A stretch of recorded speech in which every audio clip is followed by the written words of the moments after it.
Olá, gente! Mais uma vez aqui reunidos para o nosso abençoado estudo semanal do Evangelho segundo o Espiritismo, né? Neste momento, antes de iniciarmos o estudo propriamente, elevando o nosso pensamento ao Pai em prece, mentalizando a figura do nosso querido irmão maior, Mestre Jesus, agradecendo pela oportunidade abençoada do estudo, pedindo luz, compreensão, que nos auxilie a assimilar os conhecimentos e principalmente que possamos aplicá-lo no nosso dia a dia. Ok? Lembrando também aqueles que desejarem que deixem seu copo ou garrafa d'água para ser energizada pelos irmãos da espiritualidade.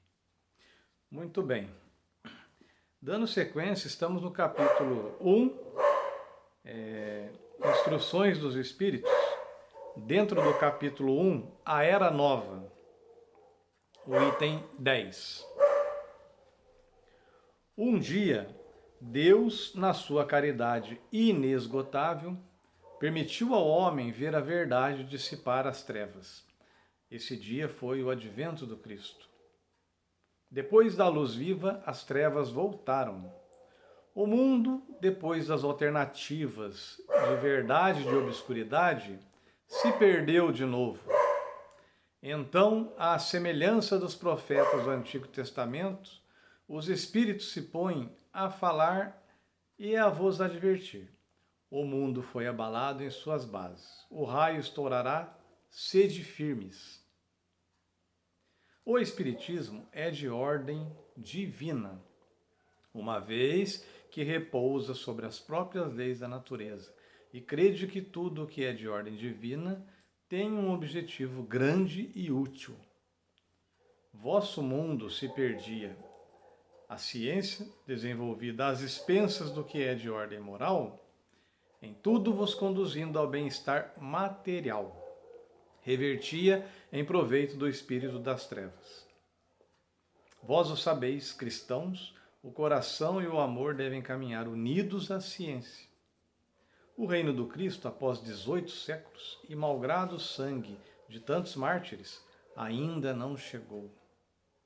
Cristãos, tornai ao Mestre que quer vos salvar. Tudo é fácil àquele que crê e que ama. O amor o enche de uma alegria inefável. Sim, meus filhos, o mundo está abalado. Os bons espíritos vô-lo dizem sempre. Curvai-vos sob o sopro precursor da tempestade, a fim de não serdes derrubados. Quer dizer, preparai-vos e não vos assemelheis às virgens estouvadas que foram apanhadas de surpresa à chegada do esposo. A revolução que se prepara é antes moral que material. Os grandes espíritos, mensageiros divinos, insuflam a fé, para que todos vós, obreiros esclarecidos e ardentes, façais ouvir vossa humilde voz. Porque vós sois o grão de areia, mas sem grãos de areia não haveria montanhas.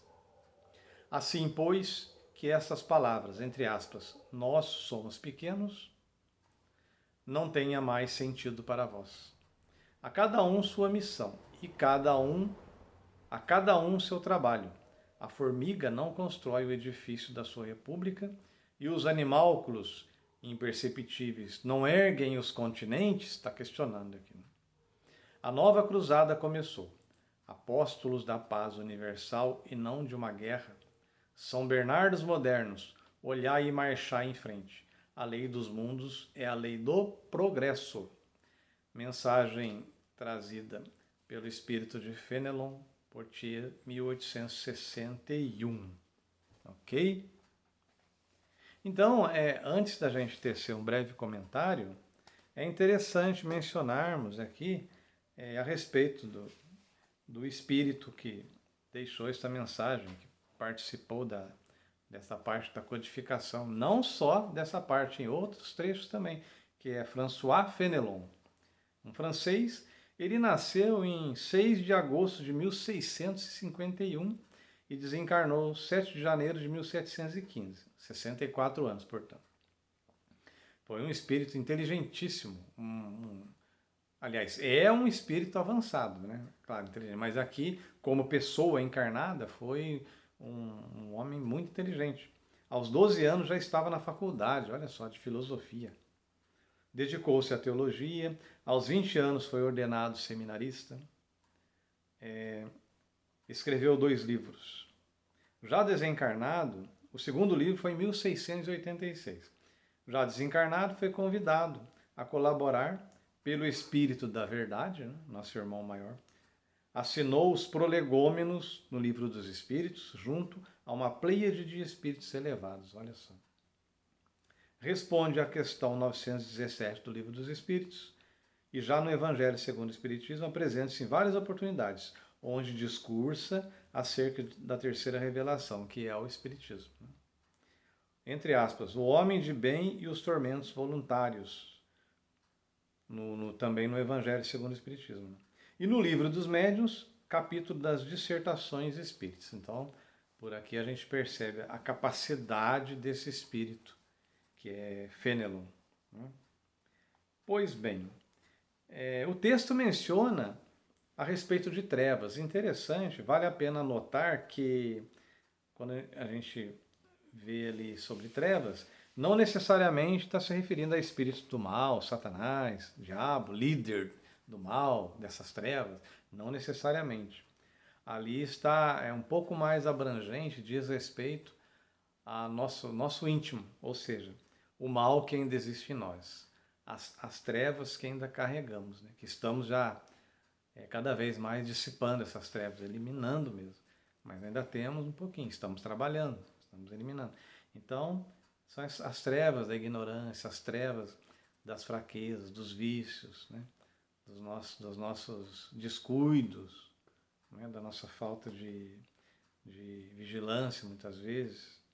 Então, nesse sentido, trevas. O texto frisa também a necessidade de acelerarmos o progresso moral, né? E mais de uma vez ali deixou bem claro isso, né? Nós já temos progresso material até muito satisfatório, né? Vivemos numa época em que a cada dia surgem novas tecnologias, novos avanços, já não nos impressiona tanto. Claro, admiramos, somos gratos, né? Facilita a nossa vida, sim, mas já não causa tanto espanto assim, né? O que nós temos de avanço em várias áreas da tecnologia, da ciência. Importante, sem dúvida. Mas, voltando ali ao teor, ao foco do texto, o texto nos alerta para trabalharmos agora ainda mais do que nunca, tendo em vista essa fase de transição. Nós já estamos já quase, né, com o pé já no planeta de regeneração propriamente. Isso, espiritualmente falando, aí é um tempo breve, né? Algumas décadas para que seja a Terra considerada mesmo, regenerada, mas enfim, já estamos em plena transição. Então já devemos nos considerar habitantes do mundo de regeneração, para que sejamos dignos de habitar, né? E assim nos portarmos moralmente. Então, necessidade de acelerar o progresso moral. Entre aspas, o coração e o amor devem caminhar unidos à ciência, como diz o texto. Ainda falando sobre as trevas, dentro do texto que acabamos de ler, quando ele fala as trevas voltaram, interessante, as trevas voltaram, olha só. Se formos analisar, em pouco mais de 2000 anos, né, em nome do próprio Jesus, tivemos as cruzadas, onde foram mortos milhões de irmãos no Oriente. Né? Mais recentemente, vemos irmãos do Oriente que matam cristãos. Olha só, então, proporcionalmente, morreram muito mais irmãos naquela época, né, das guerras, das cruzadas. Né? Não que se justifique, né? Mas nós sabemos, né, vivemos sob a lei de ação e reação. Então, nós sempre colhemos aquilo que plantamos. Né? E frisando aqui também nossa obediência aos mandamentos que o Pai nos deixou e foi passado por Jesus, nosso querido Mestre, né? Para que possamos andar corretamente na nossa vida. Então as trevas voltaram. Lembrando também que houve a Inquisição, onde mais de 500 milhões de pessoas foram mortas na fogueira. Né? médiuns, entre outros, né, portadores de bens materiais que a igreja desejava possuir. Então, é uma parte da história onde foi derramado muito sangue, como o texto também diz sobre isso, né? Derramamento de sangue de mártires, e que nós vivemos num tempo agora que precisamos justamente do progresso moral. Né? E progresso moral visa o quê? Visa a paz, visa a harmonia, fraternidade acima de tudo. Né? Este é o lema, esta é a conduta que devemos ter para que possamos dizer que já somos habitantes deste planeta de regeneração. Né? Podemos pensar assim. Ainda ocorrem provas e expiações? Sim, mas já na fase final. Né? Já é sabido que esses espíritos que estão chegando, essas criancinhas, que agora são criancinhas, né, que estão nascendo, já são espíritos já preparados para o planeta de regeneração. Daqui a cerca aí de 30 e poucos anos, né, já estaremos a Terra considerada regenerada. Lógico, o início da regeneração, claro, mas já um planeta regenerado, ou seja, já não haverá mais provas e expiações aqui, podemos confiar plenamente. Então, para que isso ocorra, né, nós temos o nosso papel, como o texto do Evangelho diz, cada um de nós devemos cumprir o nosso papel, né, seja ele qual for, na seara cristã, né, principalmente nós espíritas, né, lembrando que muito será cobrado a quem muito for dado. Então, vamos trabalhar não só na casa espírita, dentro da casa espírita, mas trabalhar de modo geral. Às vezes uma palavra de consolo, um abraço, né? Muitas vezes não se tem aquele tempo na rua, às vezes, mas pelo menos um oi, Deus abençoe, né? Deus te proteja, ó, fique com Deus, vai dar tudo certo, né?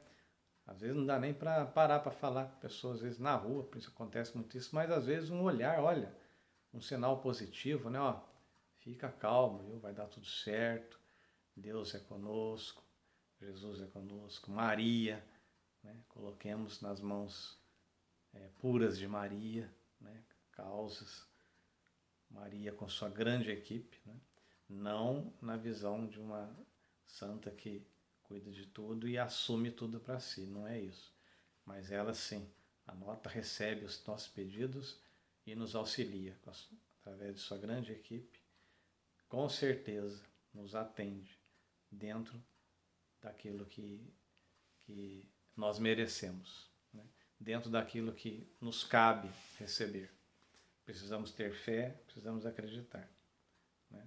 E Jesus no comando, é o governador do nosso planeta Terra. Então, estamos seguros, estamos tranquilos. Né? Existe também um ditado que diz que os navios estão seguros nos portos, mas os navios não foram construídos para ficar nos portos. Então, sejamos como os navios. Né? O navio, ele, hoje em dia, com a internet, com o YouTube, né, é acessível isso aí. Quem procurar lá vai ver como é que é em alto mar. Né? Os impactos das ondas, né? É até proibido ficar no convés, né? Que as ondas cobrem o convés, sacode o navio afunda, metade do navio afunda e sobe de novo. É isso, a realidade é essa. E a nossa vida é essa, entendeu? Nem sempre, não vivemos em tempestade o tempo todo, mas passamos sim por fases, né? Onde se faz necessário, né? Esses momentos mais difíceis mesmo, mais de provações, verdadeiras provações, às vezes até expiações, né? Mas sigamos em frente firme, segurando na mão do Pai, lembrando dentro do texto, né? Progresso moral, elevação moral. Então, meus amigos, em síntese é isso, amigos e amigas, né? Irmãos e irmãs, vamos focar nesse sentido, tá? Este capítulo primeiro, ele trata, que em breve também vai ter o item 11, depois já encerra esta parte. Então, é justamente sobre isso, né? A era nova, é a era que estamos vivendo. Estamos em plena era nova. Né? Então, que a transformação, nós sabemos, ela ocorre de dentro para fora. Ou seja, dentro do íntimo de cada um de nós. Cada um de nós é um templo divino, sagrado. Né? Então, como diz uma questão do Livro dos Espíritos, onde está escrita a lei de Deus? Resposta, na consciência. Ou seja, nós carregamos dentro de nós a lei de Deus. Né? Não precisa ter tudo decorado, sabido. É interessante, claro, sempre estudar, admiramos muito, principalmente nossos irmãos evangélicos, né? Sabem bastante, passagens bíblicas, isso aí é muito importante, sem dúvida, para o nosso embasamento, para a nossa conduta, para a nossa orientação. Mas a lei de Deus está na consciência. Então é isto, elevação moral e caminhar bem na vida. Muita paz a todos, Deus abençoe e uma ótima semana.